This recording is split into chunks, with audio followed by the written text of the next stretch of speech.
A prison with no walls, no bars, no guards.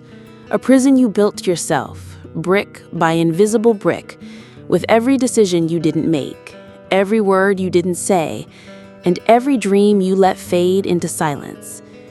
The warden of this prison isn't a person. It is a ghost, a phantom that whispers in your ear before every important choice. It is the ghost of other people's opinions. This phantom force dictates the clothes you wear, the career you pursue, the passions you hide. It is the silent, ever-present fear of judgment, of ridicule, of misunderstanding. It is the architect of the most common, yet most devastating form of self-sabotage known to humankind. We have been conditioned to believe that the path to safety and success lies in seeking approval, in fitting in, and becoming a polished reflection of what the world wants to see. But this is the greatest lie we have ever been told. Today, we will not just expose this lie, we will dismantle it, piece by piece, and hand you the key to the freedom you forgot you possessed. This is not about building confidence. This is about reclaiming your very soul. This fear has a name in the halls of psychology. It is called the spotlight effect. It is the profound, irrational belief that a spotlight follows you everywhere you go, illuminating every flaw, your every mistake, your every stumble for a critical, watching audience. You walk into a room and feel 100 pairs of eyes on you. You misspeak in a meeting and are certain it will be the topic of conversation for days. You try something new, and the imagined laughter of your peers echoes in your mind before you've even begun. But here is the scientific truth, the first crack in the walls of your prison. That spotlight does not exist. Studies have proven, time and again, that we vastly underestimate how much attention people pay to us. While you are agonizing over the small stain on your shirt, the person you're talking to is trapped in their own spotlight, worrying about how their hair looks. While you are replaying an awkward sentence in your mind, your boss is already thinking about their next meeting. Everyone is the lead actor in their own movie. You are, at best, a background character in theirs. Think of the ancient Greek statesman, Pericles. He led Athens through its golden age, a brilliant orator and strategist. Yet he was relentlessly mocked by playwrights, ridiculed for the shape of his head, and slandered by his political rivals. If a man who built an empire could not escape the petty judgments of his contemporaries, what makes us believe we can? The desire for universal approval is not a noble quest. It is a fool's errand. It is a hunger that can never be satiated, for the opinions of others are as shifting and unpredictable as the wind. To base your self-worth on them is to build your house upon the sand, awaiting the inevitable tide that will wash it all away. This prison of approval keeps you small. It forces you to operate not from a place of authenticity and strength, but from a place of fear and calculation. You become a social chameleon, changing your colors to match your surroundings, forgetting the vibrant, unique hue you were born with. You don't ask the stupid question in lecture that could have unlocked a new level of understanding. You don't start the business because you fear what your family will say if you fail. You don't pursue the art, the music, the passion that sets your soul on fire because it's not sensible or prestigious.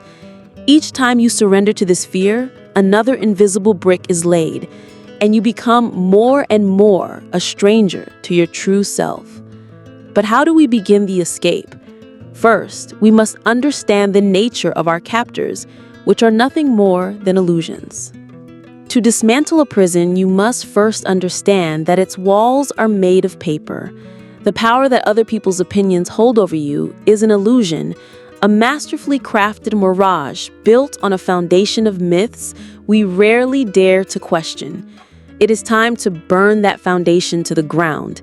It is time to expose the profound, unshakable truths that once truly understood will collapse this phantom structure around you, leaving you standing free under an open sky. The first unseen truth is this: their judgment of you is a confession about themselves. Let this idea sink into the very marrow of your bones. When someone judges you for being too ambitious, too quiet, too emotional, too different, they are not holding up an accurate mirror to you. They are opening a dusty, grimy window into their own soul. Their judgment is almost never, ever about you. It is a direct, unfiltered reflection of their own inner world, their own fears, their own limitations, their own repressed desires, and their own unhealed wounds. It is a phenomenon psychologists call projection. It is the unconscious act of offloading one's own negative qualities or unacceptable feelings onto another person.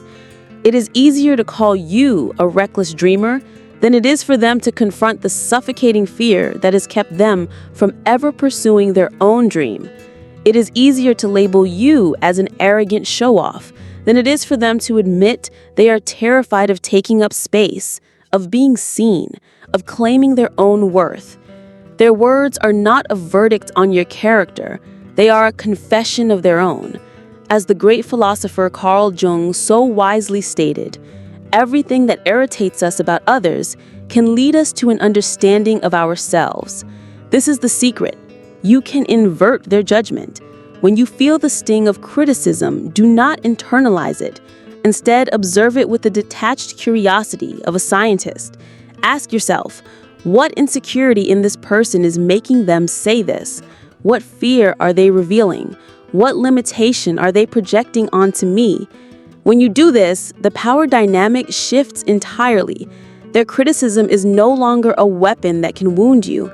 It becomes a diagnostic tool. It offers you information not about yourself, but about the person speaking. You begin to see their judgments not as attacks, but as sad, involuntary admissions. You can see it for what it truly is, their baggage, not yours.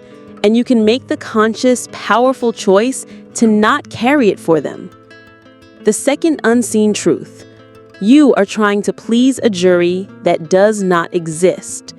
We operate under the grand delusion that there is a single, unified entity called they, or society, that is watching and judging us with a single, coherent set of rules.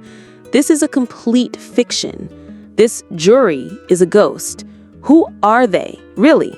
Think about it. They are your parents, whose values were shaped by a different economic and social era. They are your colleagues, who are technically your competitors for resources and recognition. They are your friends, who love you, but also have their own biases and insecurities. They are anonymous strangers on the internet, firing off opinions from behind a screen with zero context for your life. These different people, these different factions, do not agree with each other on anything of substance. They hold fundamentally contradictory values. Your boss values ruthless efficiency. Your spiritual teacher values compassionate patience. Your best friend values spontaneous adventure. Your parents value stable security. To please one of them is to automatically displease another. If you pursue a stable career to please your parents, you may disappoint the part of you that craves adventure. If you take a creative risk, your colleagues may call you foolish. It is a game that is mathematically impossible to win. Trying to win universal approval is like trying to draw a square circle. It cannot be done. So you are contorting your soul, sanding down your edges, and dulling your spirit to please a fragmented, contradictory, and imaginary council. It is madness. The moment you realize that there is no universal jury, you are liberated. You are liberated from the impossible task of pleasing everyone. You are forced to answer the only question that has ever mattered. If I cannot please them all, who will I choose to please? The path to freedom begins when you understand that the only juror you need to satisfy, the only judge whose verdict has any real weight, is the person you see in the mirror. You must choose to be your own judge and live by your own verdict. The third unseen truth, and perhaps the most important, the price of fitting in is the bankruptcy of your soul. The fear of being judged is a primal fear, a leftover piece of code from our ancient ancestors. For them, being cast out from the tribe, being socially rejected, was not an emotional inconvenience. It was a death sentence. To be alone in the wild meant starvation or being hunted. So our brains became hardwired with a desperate need to fit in, to seek approval, to maintain social harmony at all costs. This ancient wiring is still active within you. But in the modern world, this survival mechanism has become a dangerous malfunction. Because today, in a world of unprecedented opportunity, fitting in does not guarantee survival. It guarantees mediocrity. It guarantees invisibility. Look at the annals of history. Look at every person who has pushed humanity forward in any field. Not a single one of them